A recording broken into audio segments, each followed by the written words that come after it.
kababayan. Kasama natin si Spokes Harry Roque na patuloy na sumusuporta dito kay Pangulong Duterte at syempre sumusuporta sa katotohanan. Spokes, ano ang mga updates ba? Ano bang mga nangyayari ngayon dahil nauna ka dito? Sara, si Miss Hanilet Abansenia at saka si team. At nandun sila ngayon at magkakasama sila na nakipagpulong ngayon kay dating Presidente Duterte. So, anong may update na ba about sa, yung kasama ka sa team? Wala pa akong balita kasi hindi pa nakakausap si Presidente Duterte. Kinakailangan ko endorsement ni Hoffman para makita. Ang huli namang balita is sinanungan ni VP Sara, si Hoffman, kung kailan na i-endorse ako para makapasok as a potential lawyer. Ang sagot niya is may policy nga na ang mga visitors ngayon ay mga close family members. Okay, so hindi naman makaka-affect sa as an asylum seeker like you? Hindi naman makaka-affect ka? Wala pong request na yun kasi ang importante, habang ako'y aplikante, hindi ko mapasalikod sa Pilipinas. Kung sakaling makuha ko ang abogado, sabihin, wala akong hassle na worry about deportation. Yun po yung right na. Pero folks, bilang isang counsel dito sa ICC, ano yung nakikita mo na patutunguhan nitong case ni PRRD? Wala po talaga patutunguhan ito dahil malinaw na wala namang jurisdiction ng ICC. Meron na po desisyon sa Burundi case na kapag ang preliminary investigation ay nasimulan sa loob ng isang taon matapos mag-deposit ng instrument of withdrawal, talagang po pwede magtuloy. Yun yung nangyari sa Burundi.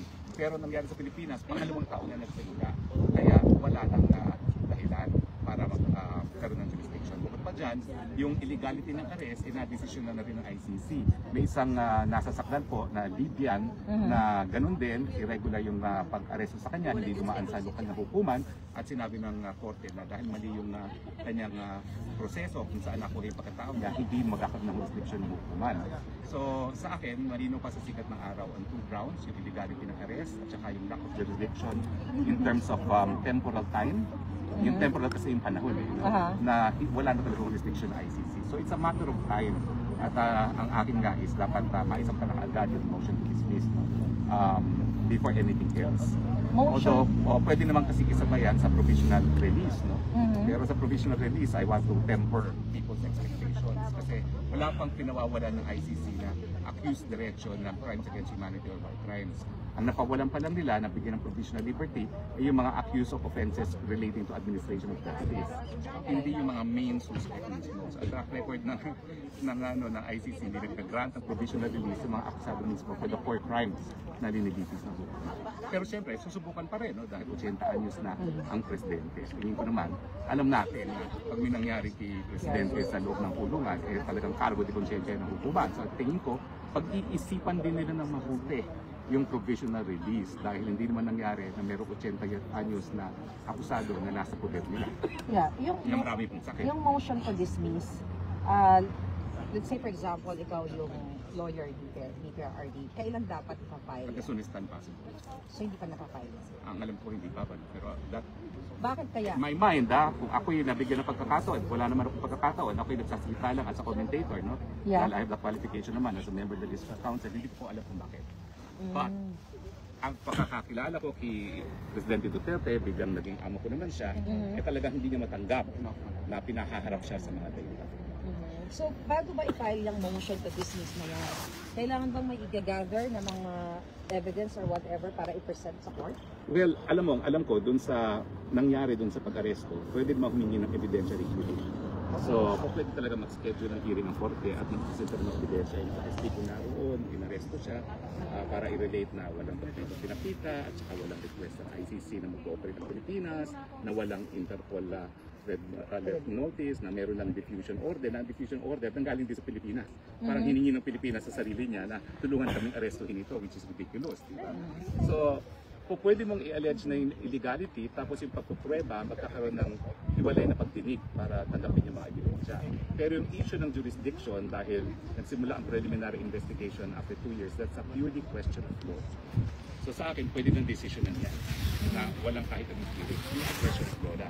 Ang preliminary investigation ba na nasimulan sa pangalawang taon matapos ang instrument of withdrawal, yan ba ay tama o mali? So dapat ma-decision na yan dahil kapag sinabi ng hukuman na mali, tapos na ang boxing, uwi na si Taray dito. Yes, I hope makauwi na talaga si PRRD. Spokes, kumusta ka naman bilang asylum seeker? Kasi alam niyo mga kababayan, mga palangga, kamay ng Polboronic government. So pwede mo bang i-share dito sa ating mga kababayan kung okay lang sa iyo yung pinagdaanan mo since na tinarget kanila katulad ko? Well, gaya ng sinabi ko, talaga napaiyak ako nung ako'y pumirma ng asylum application kasi yun nagbigay ng karapatan na hindi na ako pwede mapabalik sa Pilipinas. Panandalian habang dinidinig yung aking asylum. At matagal nga yung proseso bago ma-approve yung asylum. Kaya, so parang nakahiga ako dahil meron na akong halayaan magkano at kahit ang paggawin nila hanggang hindi tapos ang asylum. At ngayon, talagang naawala ako dun sa mga vloggers na tinatawag din ng contempt. Yung nangyari kay MJ, nakapagpili siya mag-apologize at umamin ni umano na fake news editor siya, ipapakontempt siya, naiintindihan ko yun kasi sino ba naman gusto na ma-assist ko, pero parang napakasama nung nangyari sa kanya. Para siyang ginahasa ang kanyang pagkatao at parang pinaamin na hindi siya ginahasa at nag-enjoy siya sa pag-aabuso sa kanya para lang maiwasan ang pagkakagulo. So ako, nalulungkot ako sa mga nagkakapalaran ng mga kritiko na administrasyon nito. Bagamat sila'y matapang, naintindihan ko rin kung bakit marami sa kanila rin ay nag-iisip ng batas ito. So ako naman, tumutulong ako at ang sinasabi ko ay ang proseso ay mahaba, pero mas mabuti naman yun kaysa papayagan nila yung World Committee, ang tribunal na yan na talagang isalawlahin ang kanilang mga pagkatao. Kaya ako umalis dahil ayaw kong isalawlahin nila ang pagkatao. Dahil silang karapatan nila.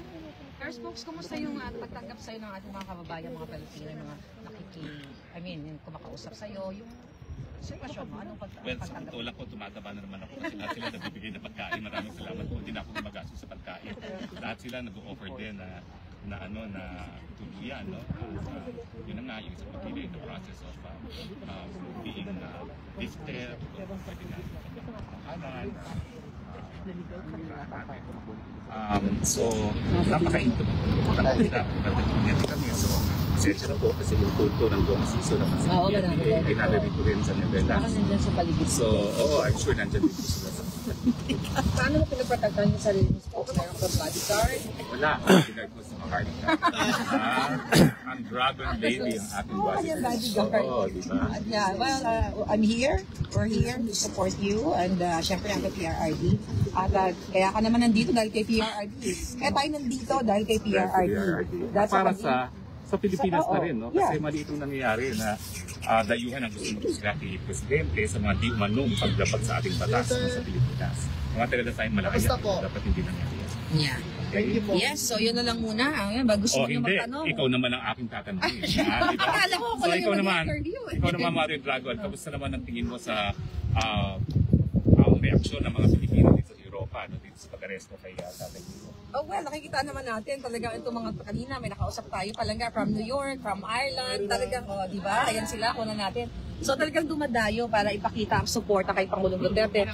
Again, they spend their own money, yung time nila. So, meaning yung puso nila na pagmamahal sa bayan at support kay PRRD, unconditional talaga. Wala talaga nagtuto sa kanila.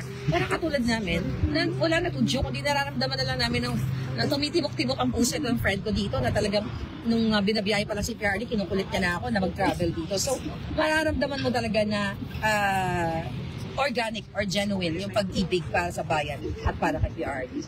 At ano naman ang advice ba sa mga Pilipino na gusto pumunta dito para masilayan man lang si Presidente pero hindi mangyayari yun kasi talaga family na nakaka. Walang advice ko sa kanila, pwede pa rin sila pumunta. Imbis na mamasyal sila sa Pilipinas, kasi mas sad to say, nakakatakot magbakasyon sa Pilipinas right now, dahil bumabalik yung mga tanimbala, you guys are welcome here para magsama-sama tayo dito at para maipakita lang natin yung ating suporta. Although hindi nyo talaga makikita si PRRD, that family lang so far. So yung being here is already a historic na feeling na, wow, I've been there, di ba? After 5 years, 10 years, kung ano man ang mangyari sa mga buhay natin, may kukwento natin sa ating mga anak, mga pamilya na pumunta ako dyan. Nakita ko yung mga kababayan, naramdaman ko yung feeling, yung emotion bilang isang sumusuporta sa bayan at of course kay former President Duterte.